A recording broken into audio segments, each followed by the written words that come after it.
आपण पाहताय महाराष्ट्र खबर न्यूज। या बातमीचे प्रायोजक आहेत श्री गणेश ज्वेलर्स अँड सराफ हडपसर पुणे। सोसायटीच्या आवारामध्ये खेळणाऱ्या अल्पवयीन मुलीचा एका सुरक्षा रक्षकानेच विनयभंग केल्याचा प्रकार समोर आलाय।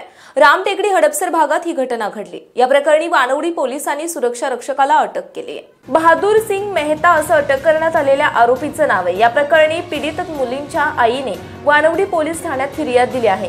ही घटना 17 जून रोजी सकाळी 11:30 दरम्यान घडली।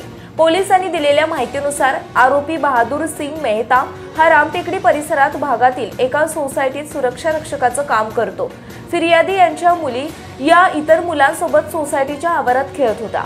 यावेळी आरोपी मेहता तिथे आला। त्याने फिर्यादी यांच्या मोठ्या मुलीला जवळ बोलावून तिच्याशी जबरदस्ती करण्याचा प्रयत्न केला असता तिने सुटका करून घेतली। त्यानंतर आरोपीने फिर्यादी यांच्या लहान मुलीला मोबाईल दाखवण्याचे आमिष दाखवून जवळ ओढून उचलून मिठीत घेत तिचा विनयभंग केला।